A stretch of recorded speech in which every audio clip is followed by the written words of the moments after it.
Hello and welcome to Rathod science academy. ఈరోజు మనం ఈ క్లాస్లో నిన్న అండ్ ఈరోజు వెరీ ఇంపార్టెంట్ ఆర్టికల్స్ మన హిందూ పేపర్లో ఏం వచ్చాయో అవి క్లియర్గా చూద్దాం. టైటిల్ చూడగానే మనం ఆ కీవర్డ్ని ఐడెంటిఫై చేయడం, దాన్ని ఎలా ఎన్ని డైమెన్షన్స్ చదువుకోవాలి, ఎలా క్వశ్చన్ వచ్చే ఛాన్స్ ఉంది, అండ్ మీరు నోట్స్ ఎలా చేసుకోవాలి, ఇన్ కేస్ ఆ టాపిక్ అర్థం కావడానికి ఇంకేమైనా బ్యాక్గ్రౌండ్ ఉన్నట్లయితే అవన్నీ క్లియర్గా ఈ వీడియోలో చూద్దాం. లాస్ట్ వరకు ఈ వీడియో చూడండి, ఎక్కడ స్కిప్ చేయొద్దు.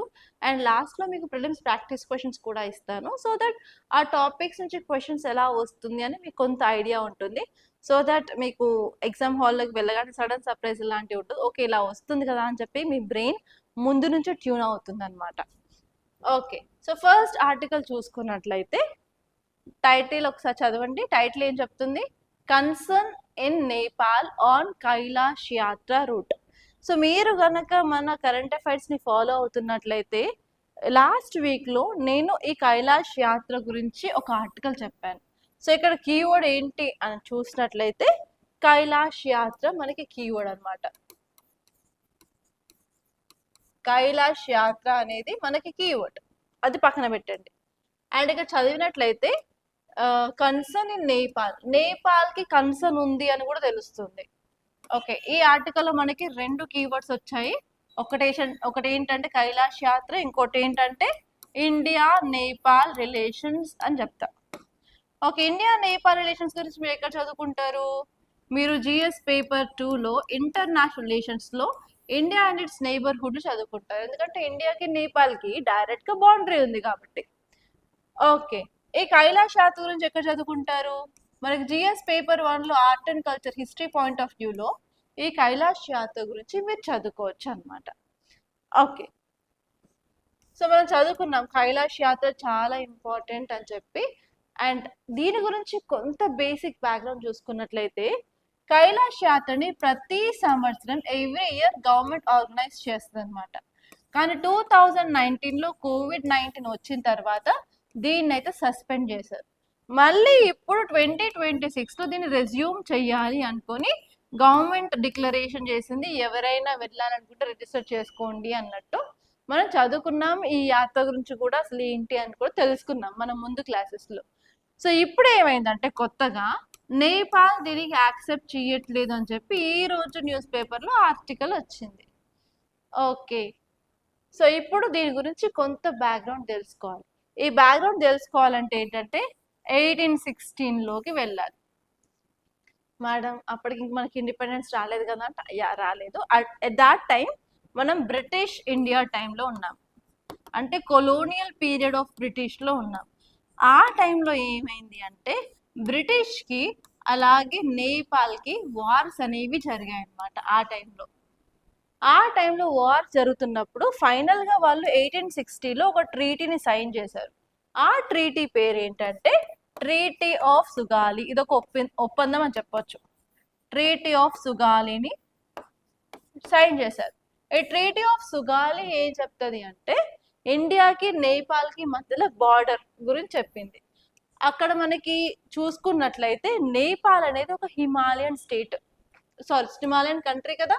సో మనకి హిమాలయాస్ ఉంటాయి. సో హిమాలయాస్ అనేవి కంటిన్యూస్ రేంజెస్ కాబట్టి మనకి క్లియర్ కట్గా డిమార్కేషన్ బౌండరీ అనేది సరిగ్గా లేదు. కాబట్టి అక్కడ మనం రివర్స్ని కూడా బౌండరీ లాగా యూజ్ చేసేవాళ్ళం. ఎందుకు? హిమాలయాస్లో చాలా రివర్స్ అనేవి పుట్టి ఇలా కిందికి వస్తూ ఉంటాయి కదా. మీరు గంగా రివర్ సిస్టమ్ చూస్తే అక్కడ మీకు చాలా రివర్స్ పైనుంచి కిందికి వచ్చేసి మెయిన్ స్ట్రీమ్ గంగా రివర్లో జాయిన్ అవుతాయి కదా. సో అలా ఒక రివర్ పేరు ఏంటంటే రివర్ కాళీ అన్నమాట. ఆ ట్రీటీలో రివర్ కాళీ అనేది బౌండరీగా పెట్టడం జరిగింది.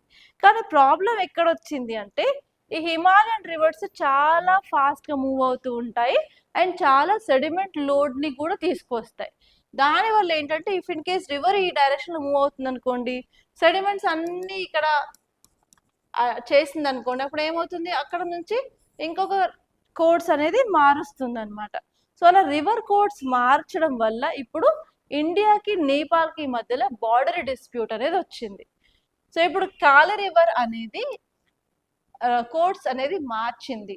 సో ఇప్పుడు నేపాల్ ఏమంటుందంటే ఈ రివర్ ఇలా ఫ్లో అవుతుంటే ఈస్ట్ సైడ్ ఉన్న ఎంటైర్ ఏరియా మొత్తం నేపాల్ భాగంలోకి వస్తుంది అని చెప్పి ఆ ట్రీటీ ఆఫ్ సుగాలి అని చెప్పారు. ట్రీటీ ఆఫ్ సుగాలి కింద ఏం చెప్పారంటే రివర్ కాళీ రివర్ కి ఈ సైడ్ ఉన్న ఏరియా మొత్తం నేపాల్లోకి వస్తుంది అని చెప్పారు. సో ఇప్పుడు ఏమైంది, ఇప్పుడు ఈ రివర్ కాస్త ఇలా మూవ్ అయ్యేసరికి కొన్ని ఏరియాస్ ని నేపాల్ క్లెయిమ్ చేస్తుంది. ఆ ఏరియాస్ ఏంటంటే లిపు లేక్ ఒక ఏరియా, నెక్స్ట్ వచ్చేసి లింపియాదురా, అండ్ నెక్స్ట్ వచ్చేసి కాలాపాని ఏరియా అన్నమాట. రీసెంట్ గా ఇండియాకి నేపాల్ కి ఉన్న బార్డర్ డిస్ప్యూట్ లో నేపాల్ ఏం చేస్తుందంటే లిపు లేక్, లింపియాదురా, కాలాపాని ఈ 3 ఏరియాస్ కూడా నా టెరిటరీ అని చెప్పి నేపాల్ అంటుంది అనమాట. ఓకే, ఇప్పుడు కైలాష్ యాత్రకి మరి దీనికి సంబంధం ఏంటి మ్యామ్ అని అన్నట్లయితే, ఇప్పుడు మన కైలాష్ యాత్ర అనేది మన గవర్నమెంట్ డిక్లేర్ చేసింది కదా. కైలాష్ యాత్ర అని గవర్నమెంట్ ఆఫ్ ఇండియా డిక్లేర్ చేసింది. అండ్ ఇక్కడ కైలాష్ యాత్రకి వెళ్ళాలి అని అన్నట్లయితే, కైలాష్ మౌంటైన్ కి వెళ్ళాలన్నట్లయితే మనకి 2 పాస్లు ఉంటాయి. ఒకటి ఏంటంటే లిపు లేక్ పాస్, నెక్స్ట్ ఏంటంటే నథులా పాస్. ఈ నథులా పాస్ ఎక్కడ ఉంటుంది అంటే సిక్కిం లో ఉంటుంది. ఈ లిపు లేక్ పాస్ వచ్చేసి ఉత్తరాఖండ్ లో ఉంటుంది. ఇదే లిపు లేక్ అనమాట. సో అందుకే ఇప్పుడు నేపాల్ ఏమంటుందంటే నా పర్మిషన్ లేకుండా మీ అంతటా మీరు అనౌన్స్ చేసుకున్నారు కైలాష్ యాత్ర అని చెప్పి, అది కూడా లిపు లేక్ పాస్ నుంచి పంపిస్తున్నారు, నా పర్మిషన్ లేకుండా నా ఏరియాలో ఎలా పంపిస్తారని చెప్పి ఇప్పుడు నేపాల్ అయితే కన్సర్న్ రేస్ చేసిందనమాట. అందుకే ఇది న్యూస్ లో ఉంది. ఓకే, సో ఇక్కడ మీకు క్వశ్చన్ ఎలా వస్తుంది అంటే, ఫస్ట్ ఏరియా వచ్చేసి కైలాష్ నాథ్ యాత్ర గురించి అడిగే ఛాన్స్ ఉంది. Consider the following statements regarding Kailash Nath యాత్ర అని చెప్పి 2 to 3 స్టేట్మెంట్స్ ఇస్తారు. దాంట్లో వాళ్ళు కరెక్టా ఇన్కరెక్టా ఏది కనుక్కోమంటే అది కనుక్కోవాలి. That is the first format. Second ఏంటంటే మనకి రీసెంట్ గా మహాకుంభ్, అర్ధకుంభ్, మాఘ కుంభ్ అవన్నీ చదువుకున్నాం కదా.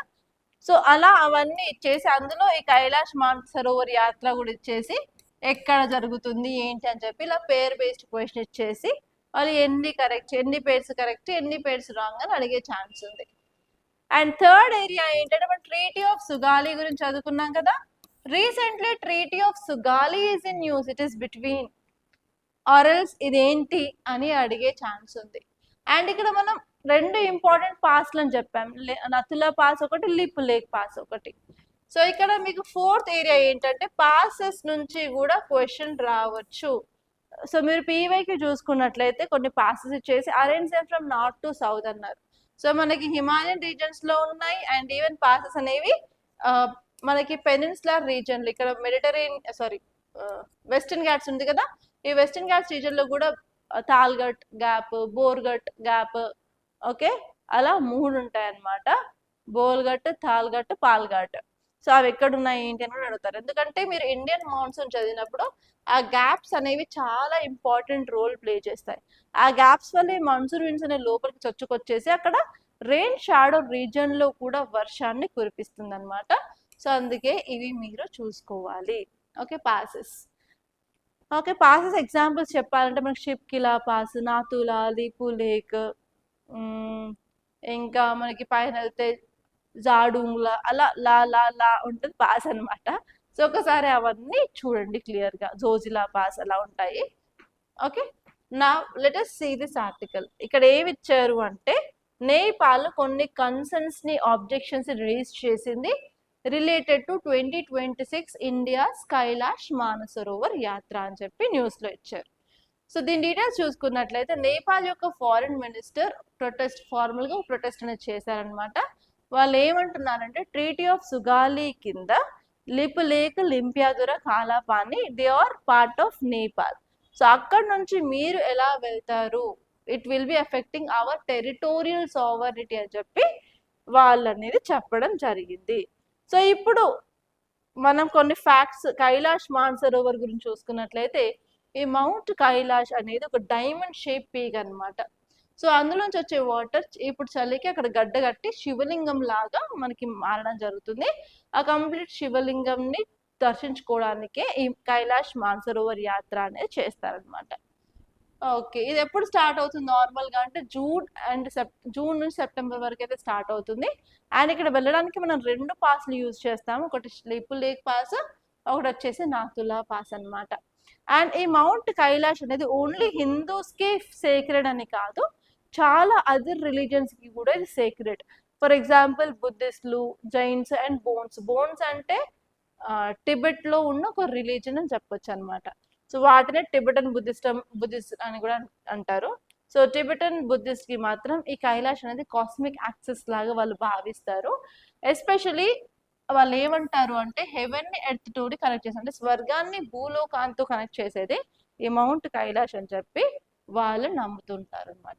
అండ్ నెక్స్ట్ వచ్చేసి హిందూయిజంలో మన లార్డ్ శివ పార్వతి వాళ్ళకి ఫేమస్గా మనం పూజిస్తూ ఉంటాము. అండ్ జైనిజంలో వచ్చేసి దీన్ని అష్టపద అంటారనమాట. ఇక్కడ ఎవరు అంటే రిషభనాథ్కి ఎన్లైటల్మెంట్ ఇక్కడ జరిగింది అని అంటారు. అండ్ ఈ mount Kailash is a spiritual centre of the earth అని కూడా కన్సిడర్ చేస్తారు. అండ్ ఇక్కడ నుంచి మనకి చాలా రివర్స్ అయితే వచ్చాయి, like river Sutlej, Brahmaputra, Karnali, river Indus అనమాట. అండ్ ఈ యొక్క మౌంట్ కైలాష్ యొక్క ఫుట్ హిల్స్ దగ్గర మనకి మానసరోవర్ లేక్ కూడా ఉంటుంది. And it is river lake అని కూడా అనొచ్చు అన్నమాట.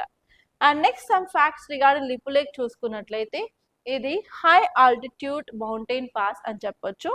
ఇది ఎక్కడ ఉంటుంది అంటే tri junction of India, Nepal and China దగ్గర ఉంటుంది అనమాట. ఇది ఇండియన్ స్టేట్ ఆఫ్ ఉత్తరాఖండ్ ని టిబెట్ రీజన్ తో లింక్ అనేది చేస్తుంది. దీని యొక్క హైట్ ఆల్టిట్యూడ్ వచ్చేసి 5334 మీటర్స్ వరకు ఉంటుంది అనమాట.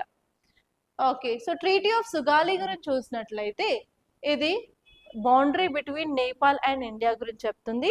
దీన్ని ఎప్పుడు సైన్ చేశారు అంటే 4th March 1816 సైన్ చేశారు. ఈ ట్రీటీ సైన్ చేయడం వల్లే ఆంగ్లో నేపాల్ వార్స్ అనేవి ఎండ్ అయిపోయాయి అనమాట.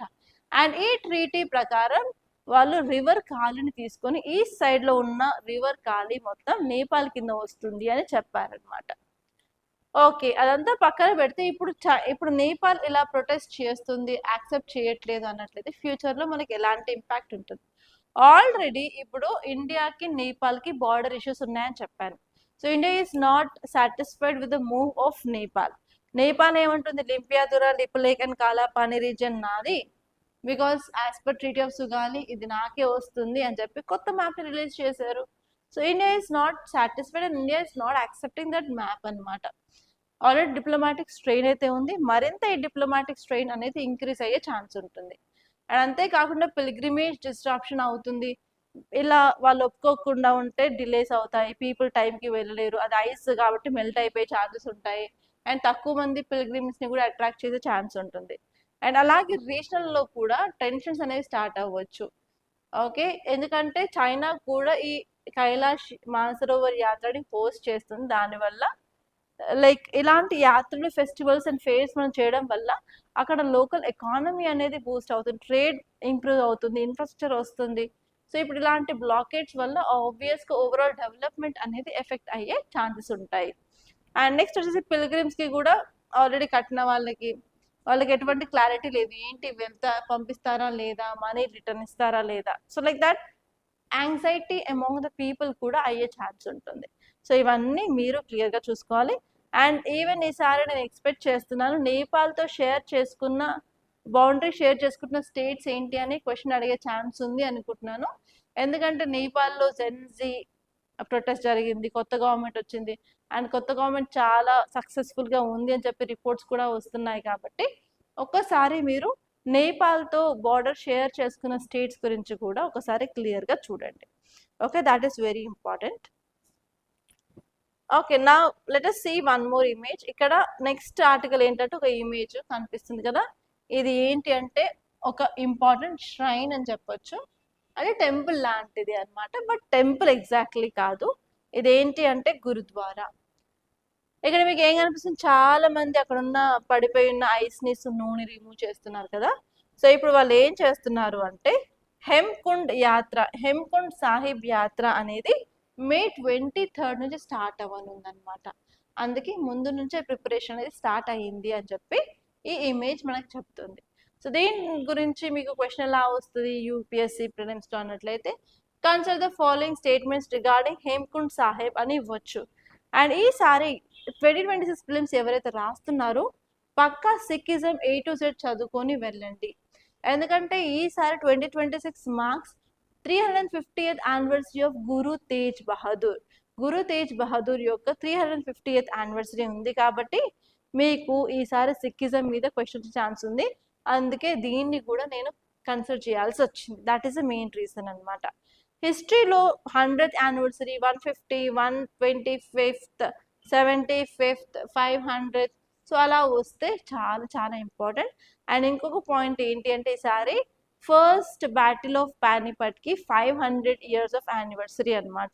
సో అందుకే ఫర్ షూర్ మీకు first battle of Panipat wars గురించి క్వశ్చన్ వచ్చే ఛాన్స్ ఉంది. ఒక్కసారి మీరు దాన్ని చూసుకోండి. ఓకే, ఇప్పుడు ఈ యొక్క హేమకుండ్ సాహిబ్ యాత్ర గురించి చూద్దాం.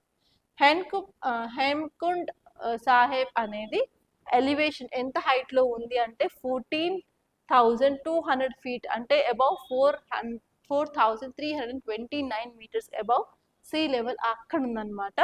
అండ్ చుట్టూ చూసినట్లయితే ఒక ఇంపార్టెంట్ లేక్ అక్కడ కనిపిస్తుంది, అదే హేమకుండ్ లేక్ అనమాట.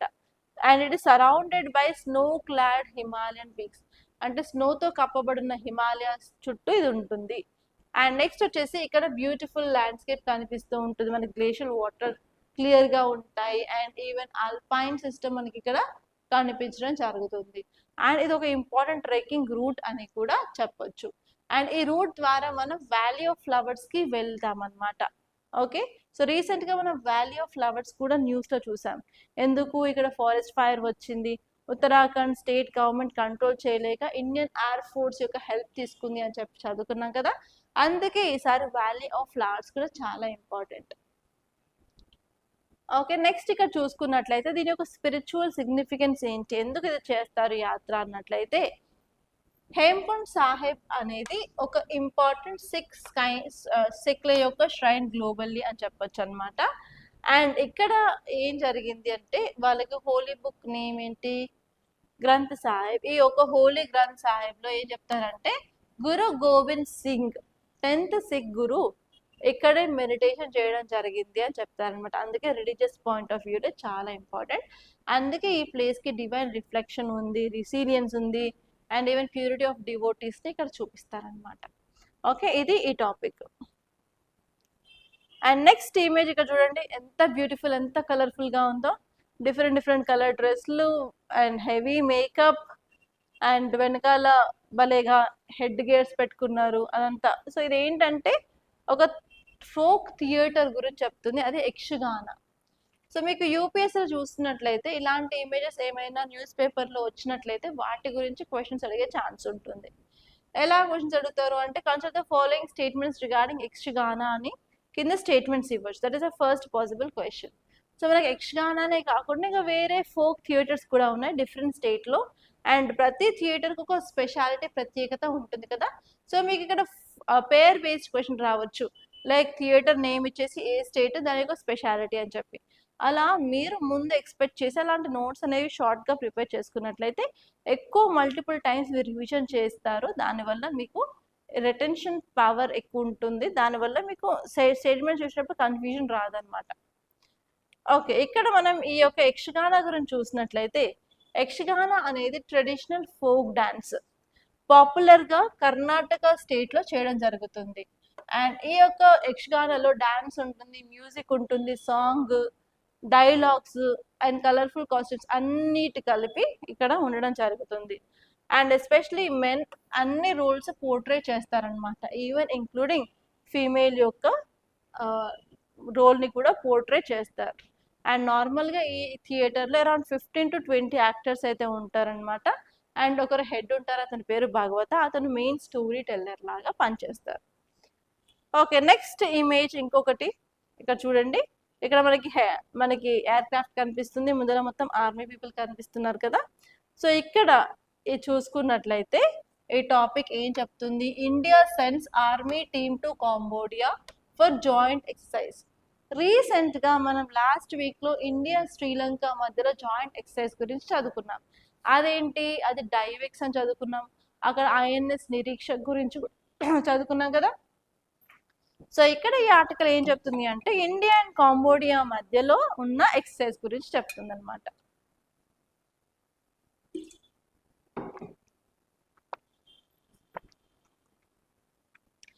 టాపిక్ ఎక్కడ ఇంపార్టెంట్ అంటే జిఎస్ పేపర్ 3లో మనకి డిఫెన్స్ ఉంటుంది కదా, ఆ డిఫెన్స్ పాయింట్ ఆఫ్ వ్యూలో ఇంపార్టెంట్ అనమాట.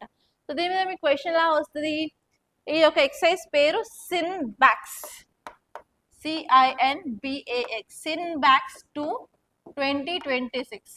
సో మీకు క్వశ్చన్ ఎలా వస్తుంది అంటే consider the following statements regarding sin back 2 2026 అని చెప్పి స్టేట్మెంట్స్ ఇచ్చేసి ఏవి కరెక్ట్ ఏవి ఇన్కరెక్ట్ అని అడగొచ్చు. Okay, second type of question వచ్చేసి పేర్ బేస్డ్ క్వశ్చన్ వస్తుంది. ఆన్ వన్ సైడ్ మీకు ఏమి ఇస్తారు అంటే నేమ్ ఆఫ్ ఎక్సైజ్ డైవిక్స్, యుద్ధ్ అభ్యాస్, శక్తి, అవి మళ్ళీ countries India Europe, India Australia, India Sri Lanka, India Maldives, India Cambodia అలా ఇచ్చేసి ఏవి కరెక్ట్ ఏవి ఇన్కరెక్ట్ అని అడిగే ఛాన్స్ ఉంది. You have to be very careful అండి. ఓకే, ఇప్పుడు మనం ఈ యొక్క కంటెక్స్ట్ చూసినట్లయితే Indian army has dispatched, Indian army నుంచి ఎస్పెషల్లీ ఇన్ఫెంట్రీ నుంచి 120 మెంబర్స్ కాంబోడియాకి వెళ్ళారు. ఎందుకంటే జాయింట్ మిలిటరీ ఎక్సర్సైజ్లో పార్టిసిపేట్ చేయడానికి. ఇది వచ్చేసి May 4th నుంచి May 17th వరకు జరుగుతుంది. దీని యొక్క మెయిన్ ఆబ్జెక్టివ్స్ ఏంటి అన్నట్లయితే వాళ్ళు జాయింట్ ట్రైనింగ్ మీద ఫోకస్ చేస్తున్నారు. అండ్ అంతేకాదు they want to improve or share best practices. వాళ్ళ దగ్గర ఏం ప్రాక్టీసెస్ ఉన్నాయి, మన దగ్గర ఏం ఉన్నాయి, ఏది బెస్ట్ అని చెప్పి 2 కంట్రీస్ షేర్ చేసుకుంటారు. అండ్ అంతేకాకుండా కౌంటర్ టెర్రరిజం మీద వాళ్ళు ఫోకస్ చేస్తారు. అలాగే డిఫెన్స్ కోఆపరేషన్ ఎలా చేయాలి అని కూడా వాళ్ళు మాట్లాడుకోవడం జరుగుతుంది. అంతేకాకుండా మనకు చాలా గ్లోబల్ ఛాలెంజెస్ ఉన్నాయి. ఆ గ్లోబల్ సెక్యూరిటీ ఛాలెంజెస్ని ఎలా అడ్రస్ చేయాలో కూడా they will be sitting and talking అనమాట. ఓకే, అండ్ దీనివల్ల ఏమవుతుంది అన్నట్లయితే ఇండియా అండ్ కాంబోడియా మధ్యలో ఉన్న బైలాటరల్ టైస్, అండర్స్టాండింగ్, పీస్ ఎఫర్ట్స్ అన్నీ కూడా పెరగడం జరుగుతుంది. సో ఇది ఈ టాపిక్. అండ్ నెక్స్ట్ ఆర్టికల్ చూసుకున్నట్లయితే government issues guide lines on childhood diabetes care. So ఇక్కడ మీ టైటిల్ చూడగానే మీకు ఏమర్థం అవుతుంది, ఒక డిసీజ్ గురించి మాట్లాడుతుంది, అది డయాబెటీస్ అన్నమాట. ఓకే, డయాబెటీస్ గురించి మీరు తెలుసుకోవాలి, ఎందుకంటే ఫిలిమ్స్లో క్వశ్చన్ వచ్చే ఛాన్స్ ఉంది. అసలు డయాబెటీస్ గురించి మీరు ఎక్కడ చదువుకుంటారు అంటే సైన్స్ అండ్ టెక్నాలజీలో జిఎస్ పేపర్ 3 ఉంది కదా, అక్కడ మనకి డిసీజెస్ అనే చాప్టర్ ఉంటుంది. ఆ డిసీజెస్ అనేవి మనకి 2 రకాలు, ఒకటి కమ్యూనికబుల్ డిసీజ్, ఇంకొకటి నాన్ కమ్యూనికబుల్ డిసీజ్ అనమాట. కమ్యూనికబుల్ డిసీజ్ అంటే మనకి నార్మల్గా బ్యాక్టీరియా, వైరస్ అలా వాటితో సోకుతుంది. అండ్ మనం కమ్యూనికేట్ చేస్తున్నాం, పక్కనతో మాట్లాడినప్పుడు, హ్యాండ్ షేక్ చేసుకున్నప్పుడు, చిప్స్ గిఫ్ట్స్ షేర్ చేసుకున్నప్పుడు, పక్కన కూర్చున్నప్పుడు, యూటెన్సిల్స్ ఏమైనా షేర్ చేసుకున్నప్పుడు ఈ డిసీజ్ ఈజీగా ట్రాన్స్మిట్ అవుతుంది అనమాట పక్క వాళ్ళకి. ఫర్ ఎగ్జాంపుల్ మనకి COVID-19 time and even small pox, chicken pox, అవి కూడా like very highly communicable disease అని చెప్పొచ్చు అనమాట. మరి ఇంకొక సైడ్ చూసుకున్నట్లయితే నాన్ కమ్యూనికబుల్ డిసీజ్. ఈ non communicable disease very simple అండి. మీరు వేరే వాళ్ళతో కమ్యూనికేట్ చేస్తున్నప్పుడు లైక్ హగ్ చేసుకోవడము, షేక్ హ్యాండ్ ఇవ్వడం, మాట్లాడడము, కిస్ పెట్టడం, సో అలా చేయడం వల్ల ఈ డిసీజ్ అనేది ఒకరి నుంచి ఒకరికి సోకదు. వాటిని నాన్ కమ్యూనికబుల్ డిసీజ్ అంటారు.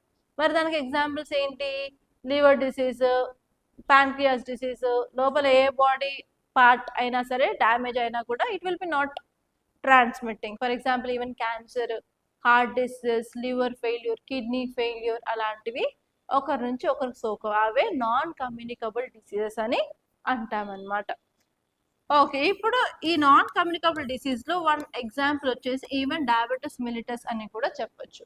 ఈ డయాబెటిస్ మిలిటస్లో అసలు ఏం జరుగుతుంది అన్నట్లయితే మన బాడీలో బ్లడ్ ఉంటుంది కదా, మన బ్లడ్లో షుగర్ లెవెల్ అనేది ఉండాల్సిన మోతాదులో కంటే కూడా ఎక్కువగా ఉంటుంది అనమాట.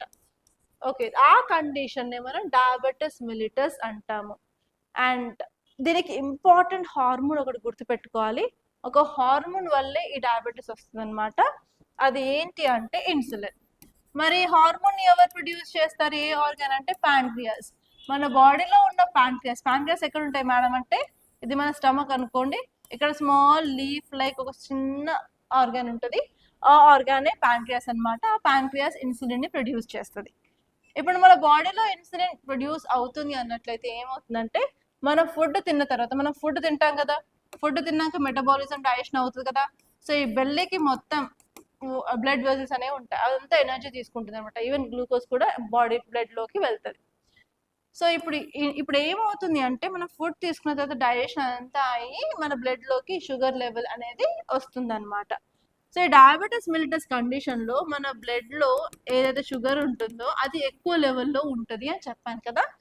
సో ఇక్కడ ఇన్సులిన్ యొక్క పని ఏంటంటే బ్లడ్ లో ఎక్కువ అమౌంట్ ఆఫ్ షుగర్ కనిపించినట్లయితే దాన్ని స్టోర్ చేసుకోవాలి. ఏదైనా ఎక్కువ ఉంటే మనం పడేయలేం కదా, కొంచెం దాచిపెట్టుకుంటాం కదా, స్టోర్ చేసుకుంటాం కదా. సో ఇన్సులిన్ పని కూడా అంతే, ఏదైతే షుగర్ లెవెల్ ఉందో దాన్ని మనం స్టోర్ చేసుకుంటాం అనమాట. ఆ స్టోర్ చేసేదాన్ని గ్లైకోజన్ అంటారు. ఓకే, గ్లైకోజన్ అనేది ఒక stored form of sugar in our body. Okay, ఇప్పుడు ఇన్సులిన్ ఏమవుతుంది అంటే మన బాడీలో 3 కండిషన్స్ చూసుకోవాలా. ఫస్ట్ వచ్చేసి ఇన్సులిన్ అసలు ప్రొడ్యూస్ అవ్వట్లేదు. ఇన్సులిన్ ప్రొడ్యూస్ అవ్వట్లేదు అంటే మన బ్లడ్ లో ఉన్న షుగర్ ని కన్వర్ట్ చేయడానికి ఎవరు లేరు ఆ పని చేసే వాళ్ళు. సో దాన్ని టైప్ 1 డయాబెటిస్ మిలిటస్ అని అంటాము. అండ్ నెక్స్ట్ వచ్చేసి ఇన్సులిన్ ప్రొడ్యూస్ అవుతుంది కానీ మన సెల్సే వాటిని యూజ్ చేసుకోవట్లేదు అని అంటారు. ఆ కండిషన్ ని ఇన్సులిన్ రెసిస్టెన్స్ అని అంటారనమాట. ఈ ఇన్సులిన్ రెసిస్టెన్స్ ఉంటే దాన్ని టైప్ 2 డయాబెటిస్ మిలిటస్ అని అంటారు. ప్రొడ్యూస్ అవుతుంది కానీ మన బాడీ సెల్స్ యూజ్ చేసుకోవట్లేదు అది. అండ్ థర్డ్ వచ్చేసి ప్రెగ్నెన్సీ టైంలో మనకు ఒక మిత్ ఉంటుంది, అపోహ ఉంటుంది, నీ కడుపులో పిల్లాడో ఉన్నాడు, so you have to eat for 2, నువ్వు తినేది సరిపోదు, ఇంకెక్కువ తినాలి అని చెప్పి దేర్ ఇస్ ఎ మిత్ ఉంటుంది కదా. సో ఇదేంటంటే ప్రెగ్నెన్సీ టైంలో వచ్చే డయాబెటీస్ ని గెస్టేషనల్ డయాబెటిస్ మిలిటస్ అంటారనమాట. ఇది ఏమవుతుందంటే నార్మల్గా డెలివరీ అయిపోయిన తర్వాత ఆ ఉమెన్ నార్మలైజ్ అవుతారు కానీ 0.01 కేసెస్లో అది నార్మలైజ్ అవ్వరు అనమాట. ఓకే, సో ఇలా 3 టైప్స్ ఆఫ్ డయాబెటిస్ మిలిటస్ ఉంటాయి. దీని మీద మీకు బేసిక్ ఫ్యాక్ట్స్ బేస్డ్ క్వశ్చన్ రావచ్చు అండ్ సైన్స్ సంబంధించిన క్వశ్చన్స్ వచ్చినప్పుడు ఇన్సులిన్ ఫర్ షూర్ అడిగే ఛాన్స్ ఉందన్నమాట. సో ఇక్కడ మనం చూసుకున్నట్లయితే ఈ ఆర్టికల్ దేని గురించి చెప్తుందంటే చిల్డ్రన్ గురించి చెప్తుంది. చిల్డ్రన్ లో డయాబెటిస్ మిలిటస్ పెరిగే ఛాన్స్ ఉంది అని చెప్పి ఈ రిపోర్ట్ రీసెంట్ గా మన రిపోర్ట్ లో ఒబేసిటీ ఇండెక్స్ చూసాము. ఆ ఒబేసిటీ ఇండెక్స్ ఏమని చెప్పింది, ప్రతి 5 చిన్నారుల్లో ఒక చిన్నారికి ఒబేసిటీ వచ్చింది ఇండియాలో అని చెప్పారు కదా. ఈ ఒబేసిటీ రావడం వల్ల మెటబాలిక్ చేంజెస్ అనేవి వస్తాయి, దానివల్ల మెటబాలిక్ డిజార్డర్స్ వస్తాయని చెప్పి చాలా ఆర్టికల్స్ మనం చదువుకున్నాం. ఆ మెటబాలిక్ డిజార్డర్స్ లో ఒక ఎగ్జాంపుల్ ఏంటి అంటే డయాబెటిస్ మిలిటస్. ఇది ఏం చెప్తుంది అంటే డయాబెటిస్ మిలిటస్ ఛాన్స్ కూడా ఎక్కువయ్యే ఛాన్స్ ఉంది మన పిల్లల్లో. సో అందుకని మనం కొన్ని స్టెప్స్ అయితే తీసుకోవాలి. అలాంటి స్టెప్స్ తీసుకున్నట్లయితే we can control this diabetes in children అని చెప్పి ఈ యొక్క ఆర్టికల్ చెప్తుంది. సో జస్ట్ ఇది ఒక ఇన్ఫోగ్రాఫిక్ చూస్తే మనకు అర్థమవుతుంది అనమాట. యూనియన్ మినిస్ట్రీ ఒక స్ట్రక్చర్, ఒక స్టాండర్డైజ్ నేషనల్ ఫ్రేమ్వర్క్ ని తీసుకొచ్చారు. అండ్ ఈ ఫ్రేమ్వర్క్ దేని గురించి మాట్లాడుతుంది అంటే screening, diagnosis and treatment, long term లో డయాబెటీస్ ని ఎలా మేనేజ్ చేయాలి చిల్డ్రన్ లో అని దాని గురించి చెప్తుంది అనమాట. సో వాళ్ళు ఏం చేస్తున్నారు అంటే ఫస్ట్ ఆఫ్ ఆల్ డయాబెటీస్ ఉందా లేదా తెలుసుకోవాలంటే మనం చెక్ చేయాలి. ద బేసిక్ చెక్ ఏం చేస్తామంటే మనం నియర్ బై ఫార్మసీ దగ్గరికి వెళ్ళినా కూడా ఒక ప్రిక్ చిన్న కుచ్చుతాడు, చిన్న బ్లడ్ చుక్క వస్తుంది కదా, దాన్ని మీటర్ కి పెట్టి బ్లడ్ లో షుగర్ ఎంత ఉందని చెప్పి నెంబర్ డిస్ప్లే అవుతుంది కదా. సో ఇది చేసినప్పుడు ఏంటి అంటే కామన్ గా 10 రూపాయలు 20 రూపాయలు అట్లా తీసుకుంటారు. అండ్ ఈవెన్ రూరల్ ఏరియాస్ లో మనకి ఇట్లాంటి ఫెసిలిటీస్ కూడా చాలా తక్కువ. సో అందుకే వాళ్ళు ఏం చెప్తున్నారు అంటే ప్రాపర్ గా free of cost care packages ని గవర్నమెంట్ హాస్పిటల్స్ లో మనం ప్రొవైడ్ చేయగలగాలి. అలా అయితే పిల్లల్ని తీసుకెళ్లి రెగ్యులర్ గా చెకప్స్ చేయించడానికి వీలుగా ఉంటుంది అని చెప్పారు. అండ్ నెక్స్ట్ వచ్చేసి ఇలా free of cost care packages ని మనం అరేంజ్ చేయడం వల్ల ఫినాన్షియల్ బర్డెన్ అనేది తగ్గుతుంది. దానివల్ల చిల్డ్రన్ కి ఈజీగా డయాగ్నోసిస్ అనేది మన డయాబెటీస్ ఉందా లేదా అని చెప్పి చెక్ చేసుకోవచ్చు అని క్లియర్ గా చెప్పారు. అండ్ అంతేకాకుండా వాళ్ళు రిలీజ్ చేసిన డాక్యుమెంట్ లో ఫ్యామిలీ యొక్క రోల్ ఏంటి, కేర్ గివర్ యొక్క రోల్ ఏంటి, అవన్నీ కూడా క్లియర్ గా చేయడం జరిగింది. అండ్ అంతేకాకుండా అక్కడ ఉన్న లోకల్ ట్రైనర్స్ కి కూడా ప్రాపర్ గా ట్రైనింగ్ ఇచ్చేసి ఇన్సులిన్ ఎలా తీసుకోవాలి, ఇన్ కేస్ చిన్న పిల్లలకి డయాబెటీస్ వస్తే వాళ్ళు ఇన్సులిన్ ఇంజెక్షన్ తీసుకోవాల్సి టైప్ 1 అవుతాయి. సో అప్పుడు ఇన్సులిన్ ఇంజెక్షన్స్ ఎలా సబ్క్యూటేనియస్ అనమాట, స్కిన్ కింద తీసుకోవాల్సి ఉంటుంది. అవి ఎలా తీసుకోవాలి అని చెప్పి ట్రైనింగ్ ఇవ్వడం, అండ్ ఈవెన్ ప్రాపర్గా మానిటరింగ్ ఎలా చేసుకోవాలి అని చెప్పి వాళ్ళకి కొంచెం జాగ్రత్తలు అనేవి చెప్పాలని చెప్పి ఈ ఆర్టికల్ అయితే క్లియర్గా చెప్పిందనమాట. అండ్ అంతేకాకుండా వీళ్ళు ఒక 4 T's ఇనిషియేటివ్స్ తీసుకొచ్చారు. ఆ 4 T's ఇనిషియేటివ్ ఏంటంటే అవేర్నెస్ని తీసుకురావడం, ఎస్పెషల్లీ టాయిలెట్. మనకి డయాబెటీస్లో ఒక ఇంపార్టెంట్ సైన్ అండ్ సిమ్టమ్స్ ఏంటంటే పాలీఫేజియా, పాలిడిప్సియా, పాలియూరియా అంటాం. పాలీఫేజియా అంటే ఎక్కువ ఆకలేయడము, పాలీఫేజియా అంటే ఎక్కువ ఆకలేసి ఎక్కువ తింటూ ఉంటారు, అలాగే ఎక్కువ వాటర్ తాగుతూ ఉంటారు, ఎక్కువ సుస్సు పోస్తూ ఉంటారనమాట. సో అందుకని వాళ్ళకి 4T ఫ్రేమ్వర్క్ తీసుకురావాలి. చిన్నపిల్లలకి అదంతా తెలియదు కాబట్టి ప్రాపర్గా టాయిలెటింగ్ థర్స్ట్గా ఉన్నప్పుడు ఏం చేయాలి, వాళ్ళు వెంటనే టైర్డ్ అయిపోతూ ఉంటారు, ఎందుకంటే వాళ్ళ బ్లడ్ గ్లూకోజ్ లెవెల్ నార్మల్గా ఉండదు కాబట్టి వెంటనే టైర్డ్ అయిపోవడము, అలసిపోవడము అలా అవ్వడం వల్ల లైక్ వాళ్ళ బిహేవియర్ని కూడా పేరెంట్స్, టీచర్స్, కేర్ గివర్స్ ముందుగానే గుర్తించి ఎర్లీ వార్నింగ్ కింద ముందు నుంచి టెస్టులు చేయించాలని చెప్పి ఆర్టికల్ చెప్పింది అనమాట. అంతకు మించి ఇంకేం లేదు. Okay, and next article already ఇది మనం చాలా సార్లు న్యూస్లో చదువుకున్నాము. అదేంటంటే ట్యాక్లింగ్ టేక్ డౌన్స్. ఈ టాపిక్ వచ్చేసి ఆన్లైన్ కంటెంట్ గురించి చెప్తుంది. మనం చూసాం కదా రీసెంట్గా గవర్నమెంట్ కొన్ని గైడ్ లైన్స్ అయితే ఇచ్చింది to control content in social media అని చెప్పి. అప్పుడు ఏం చదువుకున్నాము, ఇప్పుడు ఆర్టిఫిషియల్ ఇంటెలిజెన్స్ వచ్చేసింది, డీప్ ఫేక్స్ వచ్చేసాయి, అండ్ ఈజీగా ఫోటో మార్ఫింగ్లు, వీడియో మార్ఫింగ్లు, కంటెంట్ క్రియేషన్ అవుతుంది. అండ్ అది కూడా సోషల్ మీడియా ప్లాట్ఫామ్స్లో చాలా ఎక్కువ సర్క్యులేట్ అవుతుంది. అండ్ పీపుల్కి కూడా డౌట్ వస్తుంది, ఇప్పుడు అది కరెక్ట్ కంటెంటా లేకపోతే ఇంప్రాపర్ కంటెంటా, అసలు ఏంటి అని చెప్పి, ఏది నిజం ఏది అబద్ధం అని తెలుసుకోవడానికి కూడా కష్టంగా ఉంది అని చెప్పి. సో అందుకే ఏఐ జనరేటెడ్ కంటెంట్ అయితే 10% ఏరియాలో ఏఐ జనరేటెడ్ పెట్టాలి, ఈవెన్ వీడియో చేసినట్లయితే ఫస్ట్ వీడియో డిస్ప్లే చేయాలి అన్నట్టు అన్నీ చెప్పారు కదా. సో రీసెంట్గా గవర్నమెంట్ తీసుకున్న స్టెప్ ఏంటి అంటే, ఇఫ్ ఇన్ కేస్ ఏదైనా మిస్ఇన్ఫర్మేషన్ ఉన్నట్లయితే, గవర్నమెంట్కి డేంజర్ అనిపించినట్లయితే, లా అండ్ ఆర్డర్ ప్రాబ్లం ఉన్నట్లయితే, తప్పుడు ఇన్ఫర్మేషన్ అయితే వీళ్ళు రిపోర్ట్ చేస్తారు సహయోగ్ పోర్టల్లో. అండ్ ఆ సహయోగ్ పోర్టల్లో రిపోర్ట్ చేసిన వెంటనే 3 hours లోపే ఆ యొక్క కంటెంట్ని డిలీట్ చేయాలని చెప్పారు. ఇన్ కేస్ మరీ బ్యాడ్ ఇన్ఫర్మేషన్ లైక్ పోర్నోగ్రఫీకి అలా అన్నట్లయితే 2 hours ఇన్ఫర్మేషన్ డిలీట్ చేయాలని చెప్పి ప్లాట్ఫామ్స్కి ఆర్డర్ ఇచ్చారు అని చెప్పుకున్నాం కదా. అక్కడ మనం సెక్షన్ 69, సెక్షన్ 79 అని చదువుకున్నాం కదా, దాని గురించి ఈ ఆర్టికల్ అనమాట. సో ఇప్పుడు ఈ ఆర్టికల్ ఏంటంటే కన్సర్న్ గురించి చెప్తుంది. సో ఇప్పుడు రీసెంట్గా మెటా ఏం చేసింది, సెంట్రల్ గవర్నమెంట్ ఇలాంటి రూల్స్ తీసుకొచ్చింది, ఎస్పెషలీ సెక్షన్ 79 సబ్ క్లాస్ 3 గురించి ఇది మాట్లాడుతుంది. ఈ సెక్షన్ 79 ఏం చెప్తుంది అంటే, గవర్నమెంట్కి పవర్ ఉంది ఏ కంటెంట్ని అలో చేయాలి, ఏ కంటెంట్ని రిమూవ్ చేయాలి అని చెప్పి. ఇన్ కేస్ ఈ గవర్నమెంట్ ఇచ్చిన రెగ్యులేషన్స్ అనేవి ఈ platforms like social media, Twitter కానివ్వండి, ఫేస్బుక్ కానివ్వండి ఫాలో అవ్వలేదు అన్నట్లయితే వాళ్ళకి ప్రొవైడ్ చేసే సేఫ్ హార్బర్ అనేది కూడా పోతుంది అని చదువుకున్నాం కదా. ఈ సేఫ్ హార్బర్ అంటే ఏంటిది, గవర్నమెంట్ ఇచ్చిన గైడ్లైన్స్ని ఫాలో చేస్తే వాళ్ళకి ఎలాంటి లీగల్గా ఎలాంటి ప్రాబ్లం ఉండదు. ఇన్ కేస్ గవర్నమెంట్ ఇచ్చిన గైడ్లైన్స్ని ఫాలో అవ్వలేదు అన్నట్లయితే లీగల్ ప్రాబ్లమ్స్ ఫేస్ చేయాల్సి వస్తుంది అని చెప్పారు కదా. అంటే ఇప్పుడు కంటెంట్ ఇప్పుడు గవర్నమెంట్ రిపోర్ట్ చేసిన సహయోగ్ పోర్టల్లో దాన్ని 3 hours లోపే రిమూవ్ చేయలేదు అంటే వాళ్ళకున్న సేఫ్ హార్బర్ పోతుంది అని చెప్పి ఇక్కడ రీసెంట్గా వచ్చిన ఆర్టికల్స్ చదువుకున్నాం. సో ఇప్పుడు సెక్షన్ 79 ఏం చెప్తుంది అంటే, government can direct online intermediaries to remove unlawful content. In case వాళ్ళు అవి చేయలేదు అన్నట్లయితే వాళ్ళకు ఉండే సేఫ్ హార్బర్ ప్రొటెక్షన్ని పోగొట్టుకుంటారు. సో అందుకని ఇప్పుడు మెటా ఏం చేస్తుందంటే దీన్ని ఛాలెంజ్ చేసింది అనమాట, ఇలా అవుతుంది అని చెప్పి. సో ఇప్పుడు మన సహయోగ్ పోర్టల్ గురించి కూడా మీకు క్వశ్చన్ వచ్చే ఛాన్స్ ఉంది ఈసారి 2026 ప్రిలిమ్స్లో. ఒక్కసారి దాన్ని మీరు క్లియర్గా చూసుకోవాలన్నమాట. సో ఇప్పుడు సహయోగ్ పోర్టల్ చూసుకున్నట్లయితే దీన్ని 2024 అక్టోబర్లో లాంచ్ చేశారు. ఇది ఒక ఆన్లైన్ ప్లాట్ఫామ్. ఇది ఎందుకు యూజ్ చేస్తారు అంటే ఇల్లీగల్ కంటెంట్ని రిపోర్ట్ చేయడానికి యూజ్ చేస్తారు. సో డైరెక్ట్గా ఈ ప్లాట్ఫామ్లో గవర్నమెంట్ కానీ పోలీస్ ఆఫీసర్స్ కానీ రిపోర్ట్ చేసినట్లయితే ఆ ప్లాట్ఫామ్ ఓనర్స్ దానికి యాక్సెస్ ఉంటుంది. సో వాళ్ళు ఈ యొక్క కంటెంట్ని రిమూవ్ చేస్తారనమాట. నోడల్ మినిస్ట్రీ వచ్చేసి ministry of home affairs, and ఇది IFRC కంట్రోల్లో ఉంటుంది. సో ఇప్పుడు ఈ ఆర్టికల్ ఓన్లీ ఇంపాక్ట్స్ గురించి చెప్తుంది అనమాట. సో ఇలా కంటెంట్ని రిమూవ్ చేయాల్సి వస్తే స్టేట్ గవర్నమెంట్ యొక్క అథారిటీ, ఎస్పెషల్లీ గవర్నమెంట్ యొక్క అథారిటీ అనేది పెరుగుతుంది.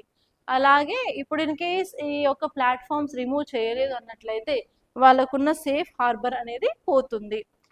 అండ్ నెక్స్ట్ వచ్చేసి కొన్నిసార్లు కంటెంటే కాదు ఎంటైర్ అకౌంట్ కూడా బ్లాక్ చేయాల్సి వస్తుంది. దానివల్ల వాళ్ళ యొక్క ఫ్రీడమ్ ఆఫ్ స్పీచ్ అండ్ ఎక్స్ప్రెషన్ని మనం అడ్డుకున్నట్టు అవుతుంది అని చెప్పారు.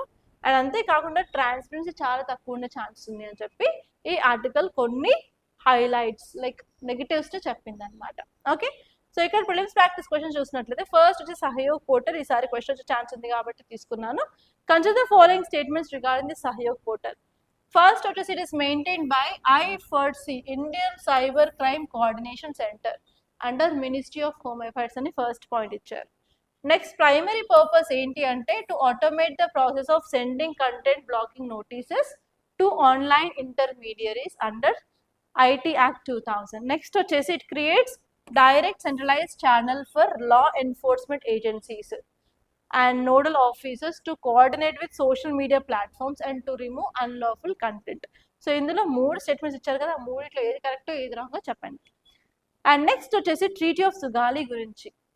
ఇక్కడ క్వశ్చన్ ఏమొచ్చారు అంటే which political outcome, a political outcome best examines or explains treaty of Sugauli అని ఇచ్చారనమాట. సో ఫస్ట్ ఏ వచ్చేసి it's formally recognise Nepal as an independent kingdom but confined it with reduced borders. And B వచ్చేసి it completely annexed Nepal into British empire. C వచ్చేసి it forced Nepal to accept permanent British garrison in Kathmandu with shared rule. And option D వచ్చి it restored all territories to Nepal in exchange of trade concessions. ఈ 4 ఆప్షన్స్లో ఏ option కరెక్టో కింద కమెంట్లో చెప్పండి. That's all guys, by this I'm concluding. మీకు కనుక ఈ video నచ్చినట్లయితే లైక్ చేయండి, అలాగే షేర్ చేయండి. అండ్ కరెంట్ అఫైర్స్ కోసం and current affairs related updates కోసం మన ఛానల్స్ సబ్స్క్రైబ్ చేసుకోండి, అస్సలు మర్చిపోవద్దు గైస్. అండ్ మీరు కనుక మీ ప్రిపరేషన్ స్టార్ట్ చేయాలనుకున్నట్లయితే మన అకాడమీలో న్యూ ఫౌండేషన్ బ్యాచ్ అనేది స్టార్ట్ అవుతుంది. అండ్ మన దగ్గర బోత్ ఆన్లైన్ అండ్ ఆఫ్లైన్ రెండు ఉంటాయి. If you want to join either online కానివ్వండి ఆఫ్లైన్ కానివ్వండి, మీకు ఏ డౌట్స్ ఉన్నా కూడా you can call us on this number. మీరు కాల్ చేయాల్సిన నెంబర్ ఏంటంటే 8074765513. అండ్ మీరు డైరెక్ట్గా ఇన్స్టిట్యూట్కి వచ్చి మాట్లాడతాను చూస్తాను అని అనుకున్నట్లయితే you can come to our institute. మన ఇన్స్టిట్యూట్ వచ్చేసి అశోక్ నగర్ హైదరాబాద్లో ఉంది. అక్కడికి వచ్చి వికాస్ బుక్ సెంటర్ అనేది ఎవరైనా చెప్తారు, దానిపైన సెకండ్ అండ్ థర్డ్ ఫ్లోర్లో మన అకాడమీ ఉంటుంది. You can come and you can directly meet me. Morning నుంచి ఈవినింగ్ వరకు I will be in institute అండి. Okay, and I wish you all the best. Thank you so much guys.